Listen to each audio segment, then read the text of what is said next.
최근 기록적인 집중호우로 인명피해와 재산피해가 잇따르고 있습니다. 주택이나 차가 침수되거나 파손돼 오갈 곳이 없어진 주민들은 망연자실한 상태인데요.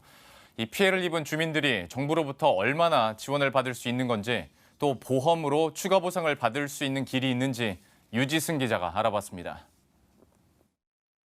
어제 오후 4시 30분 기준 홍수 피해로 인해 12명이 사망했고 14명이 실종됐습니다. 또 주택이 파손돼 오늘 오전 기준 591세대, 사람 수로는 919명이 이재민 신세가 되면서 피해 복구가 절실합니다. 우선적으로 이번 홍수와 같은 자연재난 피해에 대해서는 정부가 재난지원금을 지급합니다. 재난지원금은 주택이 완전히 파손됐을 때 1,300만 원, 절반 파손 시 650만 원, 침수 시 100만 원이 각각 정액으로 지급됩니다. 인명피해의 경우 사망 시 1,000만 원, 부상자에게는 정도에 따라 250만 원에서 500만 원이 지급됩니다. 재난지원금이 턱없이 부족한 가운데 만약 풍수해보험에 가입돼 있다면 피해액 상당을 보상받을 수 있습니다. 풍수해보험은 화재보험 등의 특약으로 가입된 경우도 있어 기존 보험을 면밀히 체크해보는 것도 중요합니다.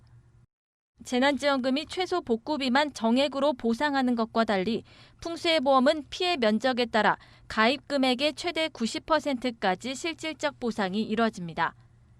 인명피해는 재난지원금과 중복보상이 되지만 재산피해는 둘 중 하나만 보상되는데 실제 피해액의 대부분을 보상하는 풍수해보험을 선택하는 게 유리합니다.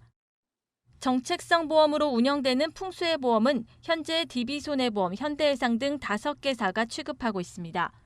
정부는 해당 보험 가입을 독려하기 위해 가입자가 내는 보험료를 최대 92%까지 지원해 저렴한 비용으로 가입할 수 있게 했습니다.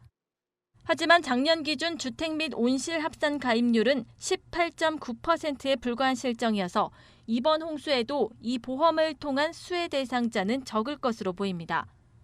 풍수해보험은 일반적으로 주택 소유자와 세입자는 물론 소상공인의 상가와 공장, 농임업용 온실 소유자도 가입이 가능합니다. 지난해 주요 보상 사례를 보면 남해에 거주하는 A씨는 연 19,000원대로 풍수해보험에 가입해 태풍 피해로 3,300여만 원을 지급받았습니다. 소상공인 B씨는 42,200원의 연간 보험료를 내고 태풍으로 인한 재고자산 피해액 3천만 원을 지급받았습니다. 풍수해보험은 침수 시 높이에 상관없이 400만 원을 정액 지급하고 주택이나 건물, 시설, 직기비품 등에 대해선 피해액의 최대 90%를 보상합니다. 한편 차량 침수 피해에 대해선 자동차 보험에 자기 차량 손해담보에 가입했다면 보상이 되며 자연재해로 보험료 할증도 되지 않습니다.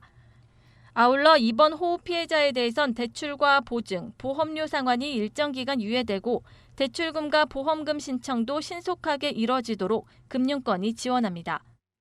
다만 침수 피해와 관련해 개인 과실이 입증될 경우 일부 보장을 받을 수 없고 지자체별 추가 지원금이 나올 수 있습니다. 머니투데이 방송 유지승입니다.